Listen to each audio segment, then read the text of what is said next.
ગુરુ માતા સાત સંગાથજી પ્રેમથી બોલજો ધન્ય નિરાકારજી। આજે આપણે અધ્યાય 5મો આ સમાન દ્રષ્ટિથી મોક્ષ મળે છે, પરંતુ બહારના ભોગો છોડવાથી।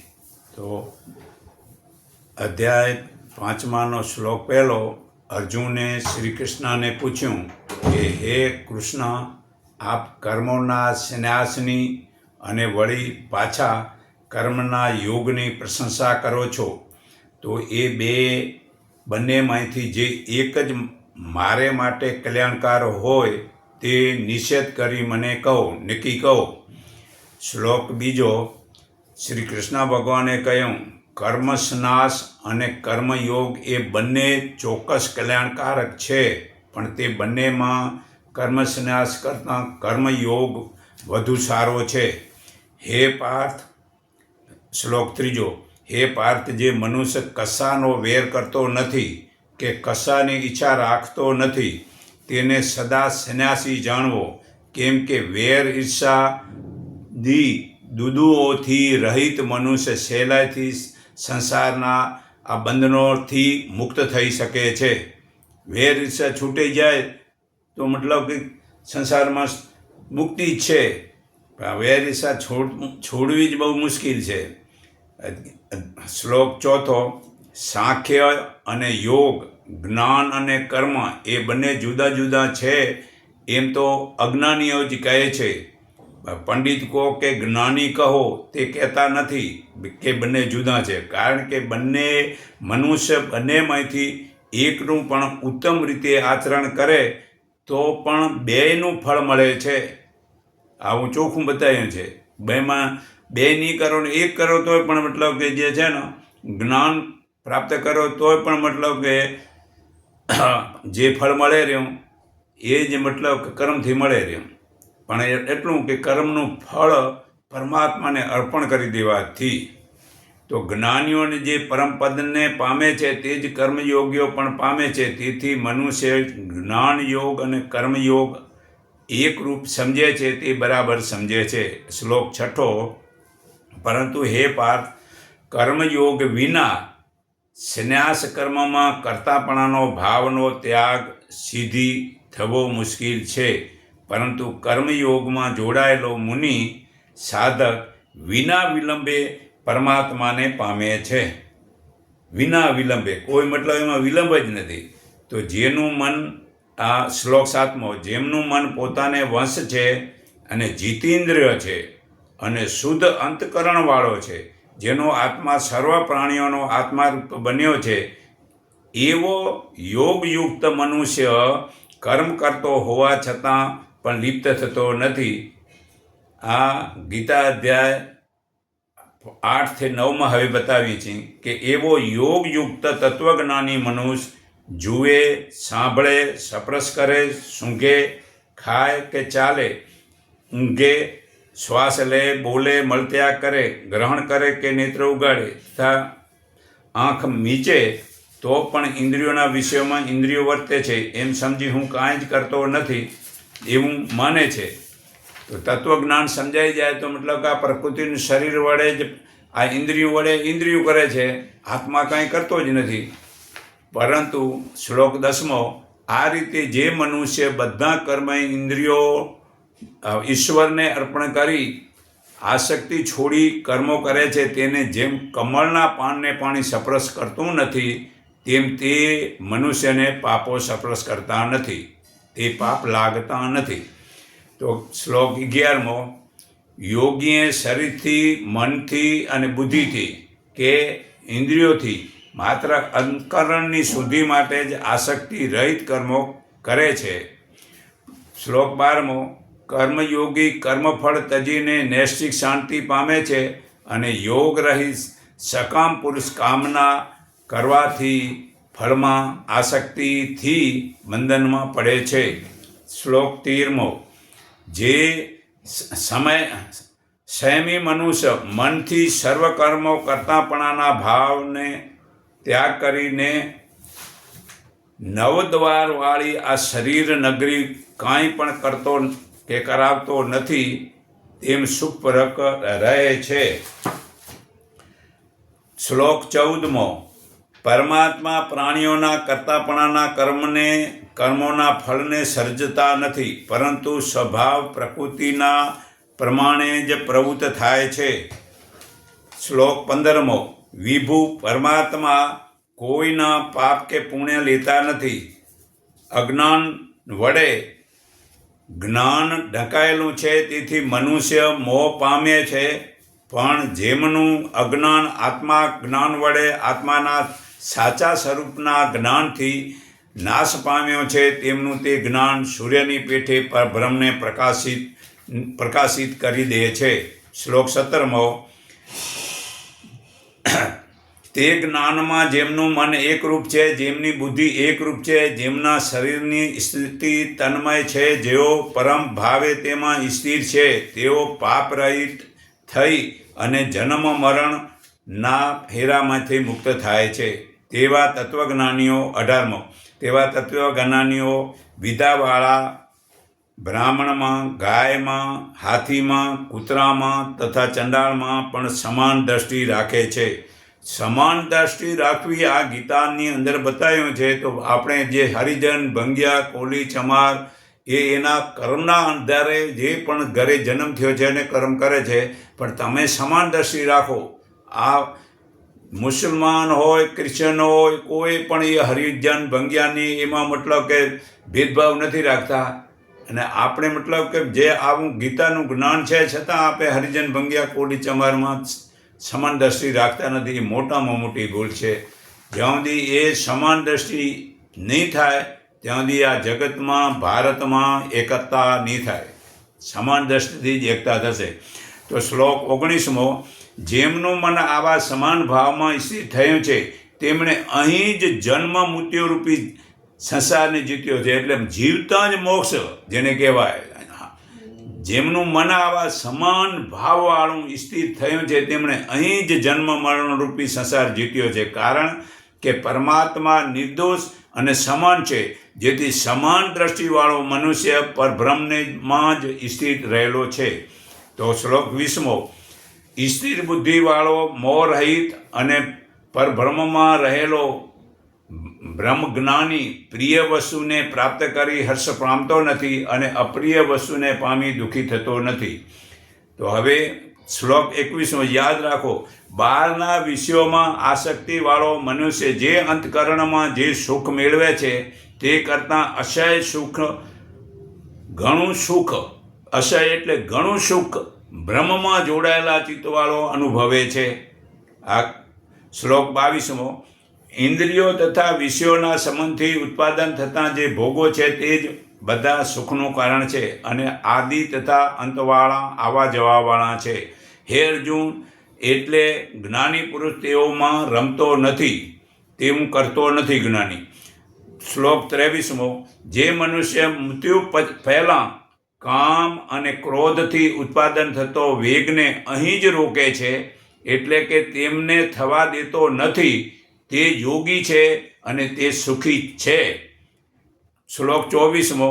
જે યોગી અંતરાત્મામાં સુખ, પ્રસન્નતા અને જ્ઞાનને પ્રકાશ અનુભવે છે, તે પરમાત્મા રૂપ થઈને બ્રહ્મ નિર્માણ મોક્ષને પામે છે. શ્લોક 25મો. જેમના પાપ પુણ્યરૂપી મેલ નાશ પામ્યો છે, જેમના સંશયો છેદાયા છે, જેમનું ચિત્ત વંશ છે, જેઓ સર્વ પ્રાણીઓના હિત પર તત્પર રહે છે, એવા ઋષિઓ બ્રહ્મ નિર્માણ પામે છે. જુઓ, પાપ તો મેલ છે એ બધા જાણે, પણ પુણ્ય મેલ છે. કારણ કે પાપ જે છે એ લોખંડની બીડી છે અને પુણ્ય છે એ સોનાની બેડી છે. પુણ્યવાળો મતલબ સ્વર્ગમાં જાય ને વળી પાછો જન્મ મરણ ચાલુ થાય છે. પાપવાળો નરકલોકમાં જાય છે અને જન્મ મરણના ફેરામાં જાય છે.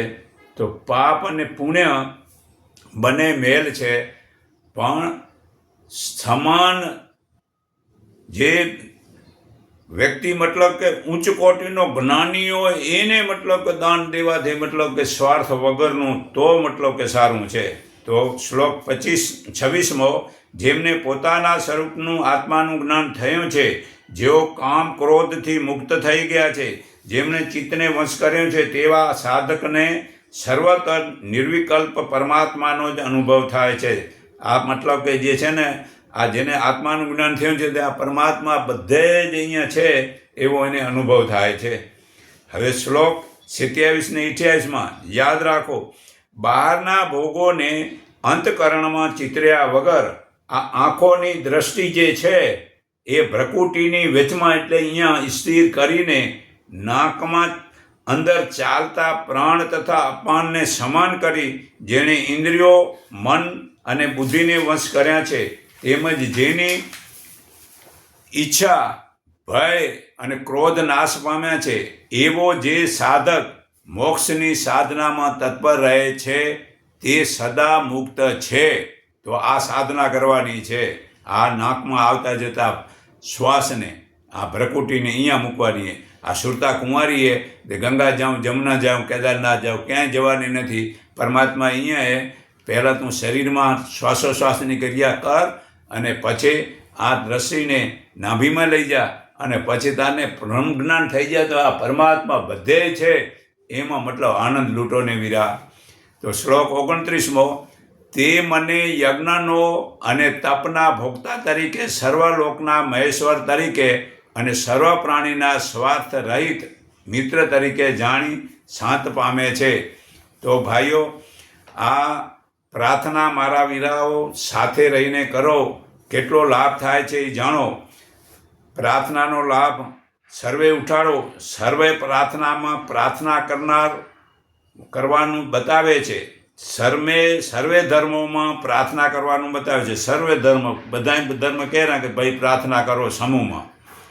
હે પ્રભુ, અમને સદબુદ્ધિ આપો, સદબળ આપો અને સારા વિચાર આપો. અમારા સર્વે કર્મો અમને યશવી બનાવો. અમારા વિઘ્નો નાશ કરો. હે ઈશ્વર, ભજીએ તને, મોટું છે તુંજ નામ. આ જગતમાં ગુણ તારા નિત ગાઈએ, થાય અમારા કામ. તો ગુણ પ્રભુના મતલબ ગાઓ કે હે પ્રભુ, આવું મને કુટુંબ દીધું હોય, આવું શરીર દીધું હોય, આવું પરિવાર દીધું હોય, આવો ધંધો, નોકર ચાકર દીધું હોય, મારા વાલા ખૂબ આપ્યું હોય, આવા ગુણ ગાઓ તો પ્રભુ ખુશી થાય. તો ગુણલા ગાય, થાય અમારા કામ. હેત લાવી હંસાવ તું, સદા રાખ દિલ સાફ. ભૂલ કરીએ અમે તો પ્રભુ કરજે માફ. તો નક્કી સમય સાથે રહીને સામૂહિક પ્રાર્થનાથી મનના વિકારો છૂટશે. સવાર સાંજની સામૂહિક પ્રાર્થનાથી સર્વ વિકાર વાસના છૂટે છે. પ્રભુ પ્રેમ ભાવ વધે છે. પ્રાર્થના માટે ચોખ્ખું ધોયેલું મન જોઈએ. મેલું મન ધોવાનું કામ પરમાત્માને ન આપીએ. મન સાફ કરવાનું કામ આપણું જ છે. આવી રીતે છળ, કપટ, વેર, ઈર્ષા, અભિમાન છોડી મન સાફ રાખીને પ્રાર્થના કરી જુઓ. લાભ થોડાક દિવસમાં જ કેવો થાય છે. શ્રાદ્ધ, શ્રદ્ધા અને ભાવના સાથે કરવામાં આવેલી પ્રાર્થના પરમાત્મામાં સાથે લાભ મળે છે. જ્યાં બુદ્ધિ પહોંચતી નથી ત્યાં પ્રાર્થના પહોંચે છે. પ્રાર્થના એટલે મોક્ષની નિસરણી છે. પ્રાર્થના એટલે આદિ, વ્યાધિ અને ઉપાધિ છોડવાનું સાધન છે. જીવનમાં જે ભજન મતલબ કે બે જીવનમાં ઉતારો. એક તો ભૂલો ભલે બીજું બધું. મા બાપને ભૂલશો નહીં અને તે દરરોજ બોલી તેવું વર્તન કરો. બીજું વૈષ્ણુ જન તો તેને કહીએ જે પીડ પરાઈ જાણે રે. આ દરેક ભજન દરેક મનુષ્ય જીવનમાં ઉતારવું જોઈએ. અને ગીતા મહાત્મનું અનુસાધન જીવનમાં ઉતારવું જોઈએ. શૌનક ઋષિએ કહ્યું, સુતજી અતિ પૂર્વકાળ મુનિષિ વ્યાસે કહેલું તથા શ્રુતિઓમાં વર્ણવેલું ગીતાનું મહાત્મ મને વિસ્તારપૂર્વક કહો. સુતજી બોલ્યા, આપે જે પુરાતન અને ઉત્તમ ગીતા મહત્વ પૂછ્યું તે અતિમ ગોપનીય છે, તેથી તે કહેવાને કોઈક સમર્થ નથી. માત્ર શ્રી કૃષ્ણ જ ગીતા મહત્મ સંપૂર્ણ જાણે છે. કંઈક અંશે અર્જુન જાણે છે તથા વ્યાસ અને સુખદેવજી અને યાજ્ઞવલ્ક અને જનક વગેરે તેને થોડું થોડું જ્ઞાન જાણે છે, જ્યારે બીજા મહાપુરુષોએ તો કાનેથી ખાલી સાંભળેલું વર્ણવેલું છે. તે રીતે વ્યાસજીના મુખેથી મેં જે ગીતાજીનું મહાત્મ સાંભળ્યું છે તે આજે હું તમને કહું છું. જે આપોઆપ શ્રી ભગવાનના શ્રી મુખમાંથી પ્રગટ થયેલી એ ગીતાજી સારી રીતે ગાવા અને મનન કરવા યોગ્ય છે. બીજા શાસ્ત્રોનો સંગ્રહનો શું અર્થ છે? ગીતા ધર્મમય, સર્વ જ્ઞાનની પ્રકાશ તથા સર્વશાસ્ત્રમય છે, માટે ગીતા સર્વશ્રેષ્ઠ છે.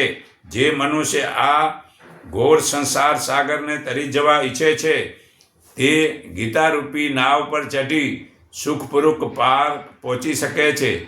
જે પુરુષ આ પુણ્ય પવિત્ર ગીતા શાસ્ત્રનો સાધન થઈ ધ્યાનપૂર્વક અભ્યાસ કરે છે તે ભય, શોક અને આદિથી મુક્ત થઈ વિષ્ણુપદ પામે છે. પરંતુ ગીતાનું જ્ઞાન જેણે સદાય અભ્યાસ યોગથી સાંભળ્યું નથી, છતાં જે મોક્ષની ઈચ્છા રાખે છે તે મૂઢ માણસ બાળકોને હસી પાત્ર થાય છે. જે મનુષ્ય રાત દિવસ ગીતાનું અધ્યયન કરે છે અથવા તે પાઠ કરે છે, સાંભળે છે, તેને મનુષ્ય નહીં પણ નિસંદેહ દેવો જ સમજવા. દરરોજ જળ વડે સ્નાન કરવાથી મનુષ્ય દેહને મેલ દૂર થાય છે, પણ ગીતારૂપી જળમાં એકવાર સ્નાન કરવાથી સંસારરૂપી મેલ નાશ થાય છે. તો જે મનુષ્ય ગીતા શાસ્ત્રનું અધ્યયન કરતો નથી કે કરાવતો નથી, બીજા પાસેથી જેણે તે સાંભળ્યું નથી, તેમજ જેને તેનું જ્ઞાન નથી, જેને તેના પર શ્રદ્ધા નથી, તેને ભાવ પણ નથી, તે મનુષ્ય લોકોમાં ભટકતો ડુક્કર જેવો છે. જે ગીતાને જાણતો નથી તેનાથી નીચ બીજો આ મનુષ્ય જન્મમાં કોઈ નથી. આ જુઓ તમે, મતલબ આ વાંચી લેજો, આ અહીંયા લખેલું છે. તો ગીતા વાંચો તો મતલબ કે ડુક્કર નહીં કહેવાઓ અને નીચ નહીં કહેવાઓ. ને જે મનુષ્ય ગીતા વાંચે છે પણ ગીતાનું અર્થનું મનન કરતો નથી કે તેનું આચરણ કરતો નથી, એવા પોપટિયા બાય જ્ઞાનના દેખાડાથી તેના આચાર, વર્ત, તપ અને યશને ધિકાર છે. તો હું આ સર્વે આત્માને મારા હૃદય ભાવથી નમન કરું છું. એકને માનો, એકને ઓળખો, એક સંગઠિત થાઓ, એટલું કહી હું મારી વાણી વિરામું છું.